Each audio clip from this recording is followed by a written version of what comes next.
everybody. Mrs. Schwoebel here, ready to read today's story.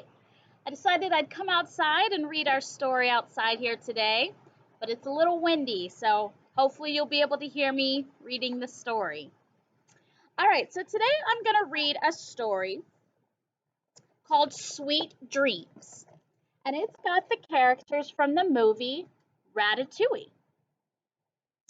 This story, Sweet Dreams, was adapted by L. D. Risco from the book Sweet Dreams, written by Dorothée Holm.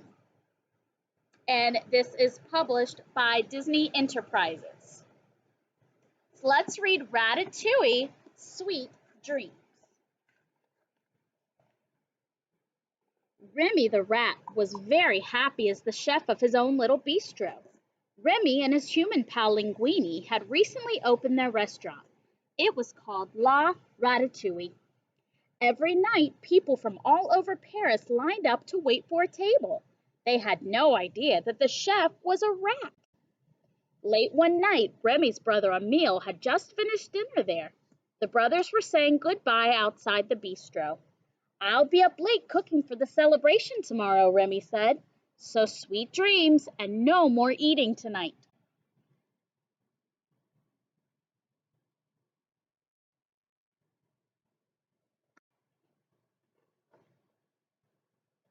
While he was walking home, Emile thought about the party they were having the next day and the food. Emile hoped Remy would make ratatouille his trademark vegetable dish. But as much as Emile loved Remy's gourmet cooking, he liked garbage too. After all, he was a rat. So when he saw an apple core, he was tempted to eat it. Then he remembered what Remy had said. Emile continued on and went to bed. Meanwhile, Remy was hard at work cooking and baking at the restaurant. The smell of the delicious food floated out the back door of the kitchen. It wafted down into the sewers, finally drifting past the sleeping Emile's nose.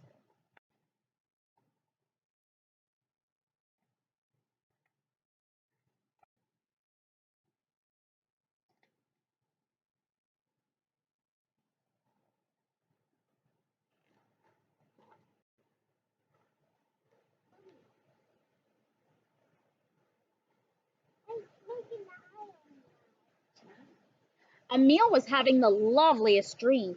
In it, a huge plate of yummy looking garbage floated just out of his reach. But when he smelled Remy's cooking, Emile was so tempted by the pleasant aroma that he got to his feet, even though he was still asleep. Following his super sensitive rat nose, Emile sleepwalked along the pipes until he reached the source of the smell. Finally, he arrived in the kitchen of La Ratatouille.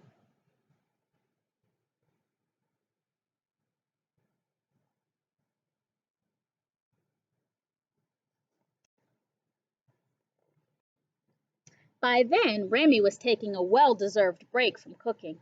It was a beautiful night, and he was outside on the back steps looking at the stars. He didn't see Emile sleepwalk out of a vent and onto the kitchen counter. Still asleep, Emile sniffed his way toward a large plate of fresh pastries that Remy had just baked. In his dream, Emile began to eat some garbage, but in the kitchen, he was eating the entire plate of treats. Soon, Emile had devoured all the food Remy had just made for the party.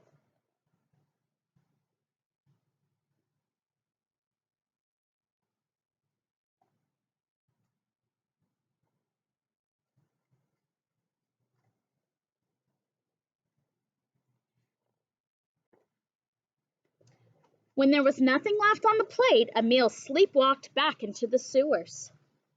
His belly was full of some of the finest food in Paris. Even so, his tasty dream about garbage continued. Mmm, so delicious, he murmured aloud to himself. Best garbage I've ever tasted. A few moments later, Remy returned to the kitchen. But instead of his wonderful baked goods, he found a plate of crumbs. "What in the world?" Remy cried. "Who could have eaten so much food in the short time he had been outside?" Then Remy had a suspicious thought. But he didn't have time to find out if he was correct, at least not right then. He had to make more food for the party.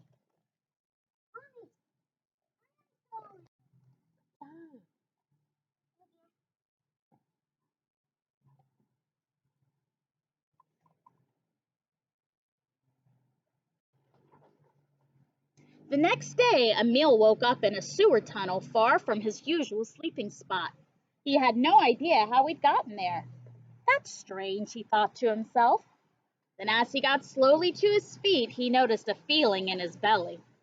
It was that very full, very heavy feeling he got after a huge meal. But how can I be full now when I went to sleep feeling hungry? Emil wondered aloud. Just then, a lovely and unmistakable smell filled the air. Remy's ratatouille.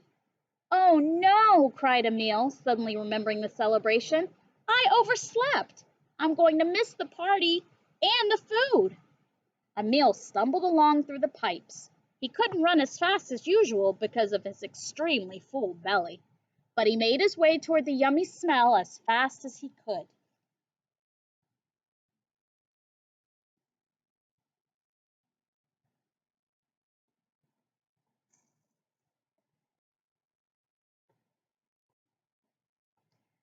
Finally, Emil reached the end of the sewer pipe that led to the rat colony.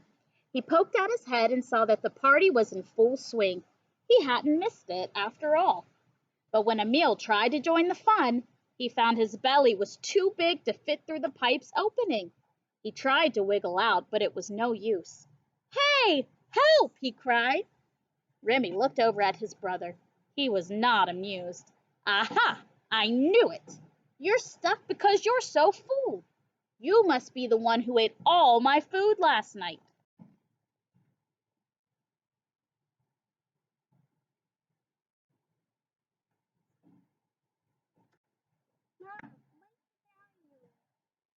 He ate all the food. I did, Emil replied. All I remember is a dream of lovely smelling garbage. Garbage, Remy cried. It wasn't garbage, and it wasn't a dream. You ate all the desserts I made for the party. I had to cook an extra batch of ratatouille instead. I'm sorry, Emil said. At least everybody loves your ratatouille, he added. Did I mention that it's my favorite too? Remy knew that it was, but Emil had eaten all of the desserts that Remy had worked so hard to make. So Remy finished off his plate of ratatouille right in front of the stuck Emil. Remy didn't tell Emil until later, but he'd saved some ratatouille for his brother.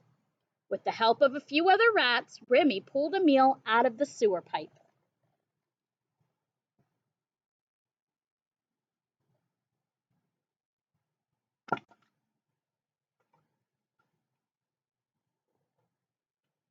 That night, Emil went to bed with a very full tummy. He had eaten a dish of Remy's delicious ratatouille on top of the desserts from the night before. Early the next morning, the smell of breakfast cooking at La Ratatouille wafted past Emil's nose as he slept. But this time, he didn't even flinch. Instead, Emil had sweet dreams about his next wonderful meal at the restaurant prepared by his brother, Remy.